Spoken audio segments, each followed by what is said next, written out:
무엇이 있어야 되는가를 배우셔야 되겠죠. 먼저 된장이 있어야 되겠고요. 된장을 담을 이제 보자기가 있어야 되겠고요. 다음, 된장을 따뜻하게 해줄 찜질 팩이 있어야 되겠습니다. 자, 찜질 팩을 여러분들한테 이렇게 알려드리다 보니까 또 한 가지 참 아쉬운 게, 된장 찜질을 하신 분들이 배꼽에 반창고를 바르신 분들이 참 많습니다. 책에 그렇게 되어 있거든요. 반창고를 바르라. 왜 그래야 되는지를 모르고요, 그냥 따라서 합니다. 이건 해서는 안 돼요. 왜 그러느냐? 된장 찜질을 서승조 선생님께서 만드셨다고 그랬죠? 서승조 선생님께서 된장 찜질을 만드실 때는 이 찜질팩이 없었어요. 그래서 이 된장을요, 뜨거운 물에다 개서 이렇게 천을 잡게끔 하고요, 그 천에다 부었습니다. 그럼 어떻게 되겠습니까? 이 짠 된장 국물이 배꼽으로 들어갈 수가 있겠죠. 그래서 배가 아프면은, 자, 이 된장 찜질은 굳은 창자를 풀어줘야 되는데 오히려 창자가 풀리기는커녕 창자가 더 굳어지겠지 않습니까? 그래서 그걸 들어가지 말라고 반창고를 발랐는데, 이제는 보시다시피 찜질팩을 쓰고 있으니까요, 된장 국물이 들어갈 일이 없는 겁니다. 자, 생각을 해보세요. 옛날 분들 된장 찜질이 좋다고 그러니까 그 정성을 들여서 그 힘든 걸 하시지 않습니까? 된장물에 풀어가지고 이렇게 천을 잡게 하고 부어서, 그럼 금방 식어버리겠잖아요. 몇 번을 바꿔서 하시게 되는 겁니다. 그런데 여러분들, 이 쉬운 된장 찜질 얼마나 쉬워요. 그런데 그게 냄새 난다고 안 하셔서 우한폐렴에 독감이 걸리면요, 어떻게 되겠어요? 여러분들 몸이 여러분들한테 무슨 말 하겠습니까? 그래서 주인 잘못 많다는 생각을 우리 몸이 하지 않도록 된장찜질을 꼭 해주셔야 되는 겁니다. 다음, 이제 이것들을 우리 몸에 이렇게 꼭 묶어둬야 되겠죠.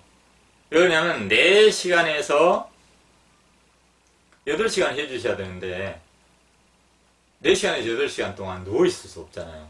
오줌 마을에 오면 또 오줌도 싸셔야 되고, 또 물 마시고 싶으면 일어나서 물도 드셔야 되고, 그렇게 하셔야 되고요.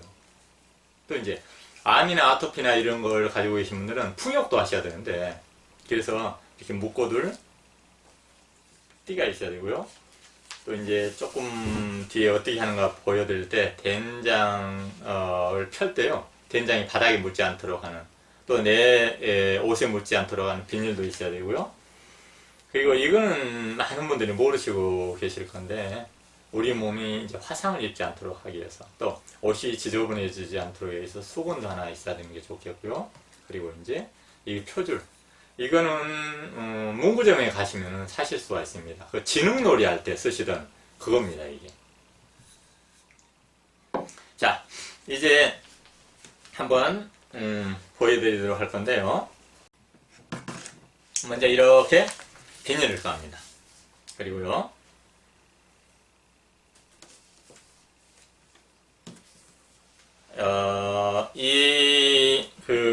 보자기입니다. 보자기로 만들었는데, 이 천은 어떤 걸 쓰셔도 되는데, 저희들이 해보니까 기저귀 천이 가장 좋아요.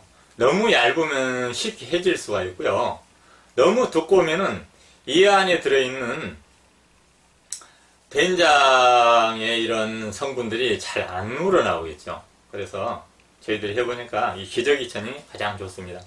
이렇게 한 3분의 1점 접어두신 거는 입 쪽에 된장이 묻으면은 여러분들이 이렇게 하실 때요, 묻어나올 수가 있습니다. 몸에 묻거나 옷에 묻을 수 있어서 이렇게 접으신 게 좋아요.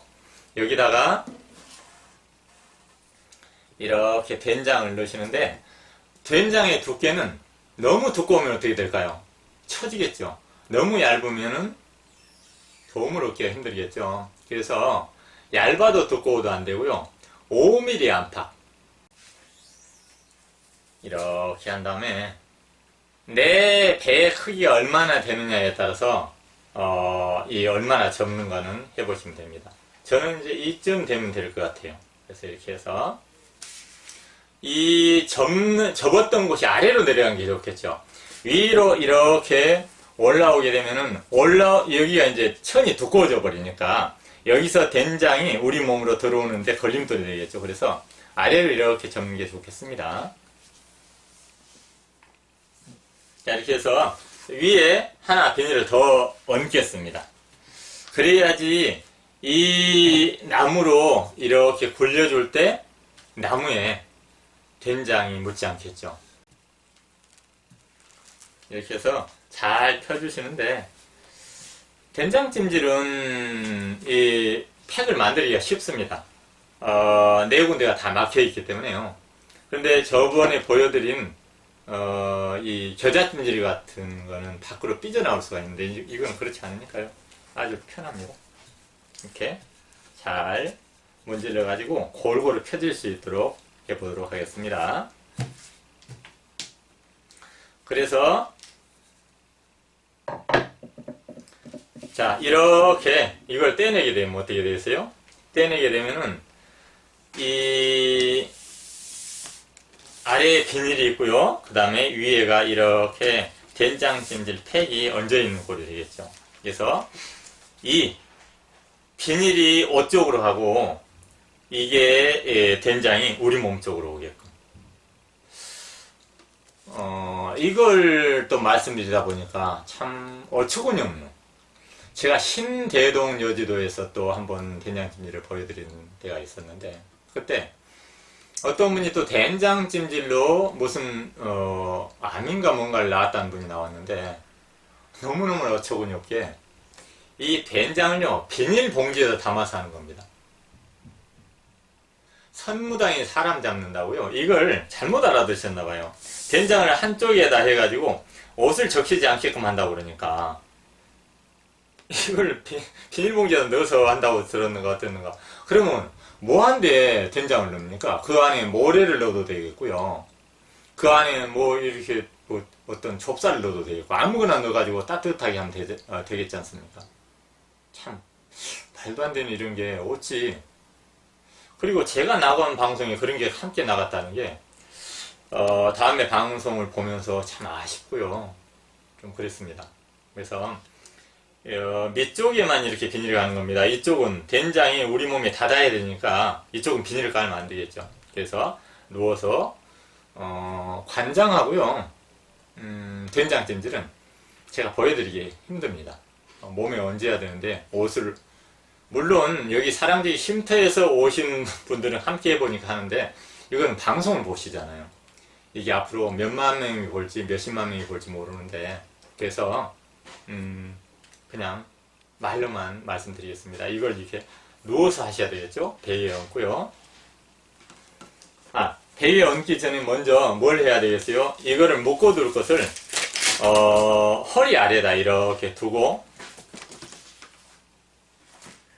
자, 이렇게 두고 여기 이제 누워서요. 이게 허리가 여기 닿겠죠?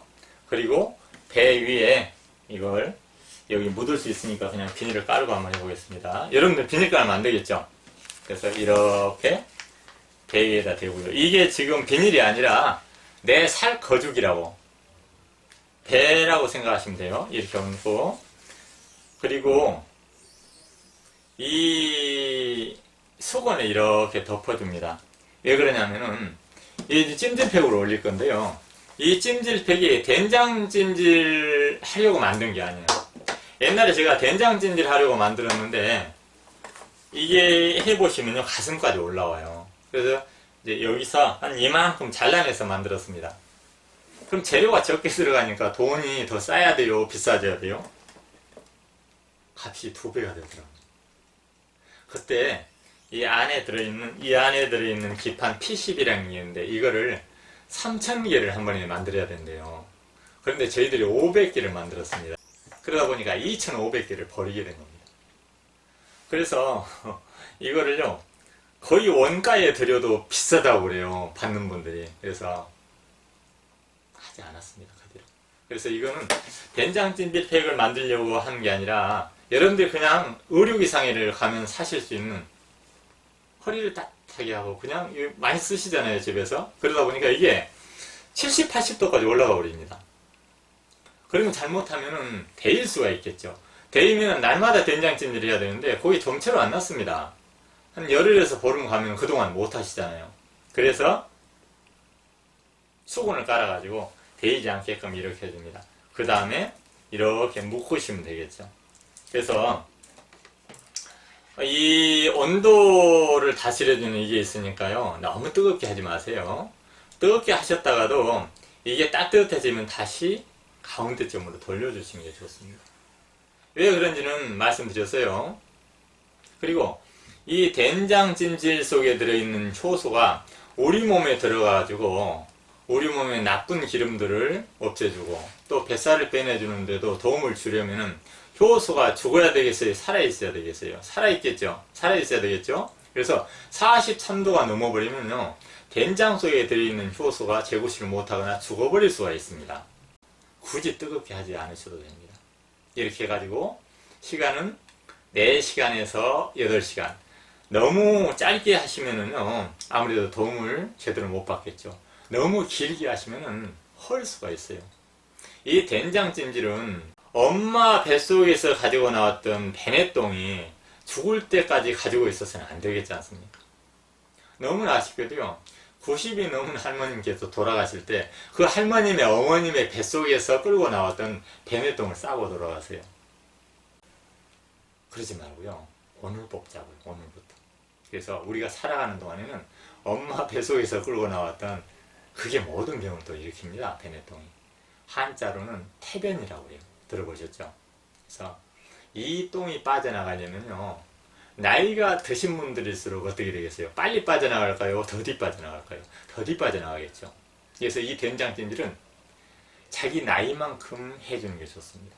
예를 들어 50살이다. 제가 58살이라고 그랬죠. 그러면 58날 동안 해주는 겁니다. 그리고 그 다음부터는요, 1회에 하루씩, 관장도 다음에 배우겠지만 1회에 하루씩 하는데 그건 다음에 또 얘기하시죠. 아직 관장이 뭔지도 모르신 분들한테 먼저 얘기를 꺼내봐야 뭐 앞서가는 거니까.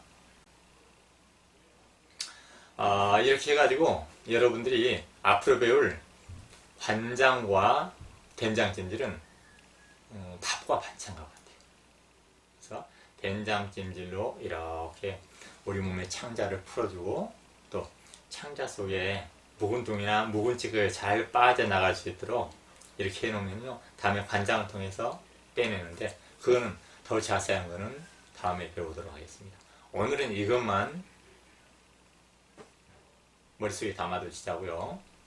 코로나 바이러스를 우리 몸에서 다스릴 수 있는 거는 항생제도 아니고 특효약도 아니라는 겁니다. 우리 몸에 잠들어 있는 면역 체계를 깨우고 우리 몸에 잠들어 있는 자연 치력을 깨워야지만요. 그래서 제가 옛날에 방송에서 이런 말씀을 드렸습니다. 황금알이 나갔을 때 그때 많은 의사들과 약사들과 이런 분들하고요, 제가 맞서서 이런 얘기를 했습니다. 그분들은 독감은 독감 백신을 꼭 맞아야 된다는 거예요. 저는 그래서는 안 된다는 거고요. 그래서 이런 얘기를 했습니다. 당신들이 말하는 독감, 인플루엔자보다 훨씬 몇십 배, 몇백 배 무서운 게 에이즈 바이러스가 아니냐. 그 에이즈 바이러스를 저 먼 나라, 우간다라는 나라에서는 1980년대에 3사람 가운데 한 사람이 그 바이러스를 가지고 있었다. 그런데 그 사람들 다 죽었느냐. 우간다는요, 여러분들 생각하기에 작은 나라가 아닙니다. 싱가포르처럼 이 도시국가가 아니라는 겁니다. 아주 커요. 우리나라보다 더 큰 나라입니다. 많은 사람들이 살고 있어요. 그러니까 하루에도 수십, 수백, 수천 명이 죽어나갔어야 되잖아요. 여러분들 생각에 에이즈 바이러스 무서우니까. 그런데 그런 소리 못 들어보셨죠? 그네들은 늘 창자가 비어있어서 면역력이 높았기 때문에 그 에이즈 바이러스를 이겨냈던 겁니다. 그럼 에이즈 바이러스가 더 무서울까요? 우한폐렴이 더 무서울까요? 에이즈 바이러스가 우한폐렴보다 훨씬 무서운 겁니다. 다시 말해, 오늘 배웠던 또 이미 배웠던 겨자찜질과 또 된장찜질, 또 앞으로 배우실 자연화학 관장, 또 이제 한 가지 꾸러미가 되어 있는데 이런 것들을 해주시면요, 그렇게 무서워하지 않아도 됩니다. 무서워할수록 우리 몸은 더 굳게 돼요. 그러면 아드레날린이나 코르티졸이나 이렇게 우리 몸의 면역력을 떨어뜨리는 것들이 나와서 줬다 뺏는 꼴이 됩니다. 이 좋은 것을 하시면서 무서워하지 말자고요. 그래서 우리 가족만큼은, 나만큼은 우한 폐렴이 훨씬 더 못하게 울타리를 튼튼하게 쳐야 되겠다. 이렇게 하시면 크게 걱정하지 않으셔도 될 겁니다. 그래서 기뻐하시면요, 내 몸에 이 세로토닌이랄지 또 엔돌핀이랄지 또 도파민이나 이렇게 우리 몸을 기쁘게 하고 우리 몸을 따뜻하게 하는 이런 것들이 나와가지고 면역력은 한층 더 높아질 것입니다. 자, 오늘은 여기서 마치겠습니다.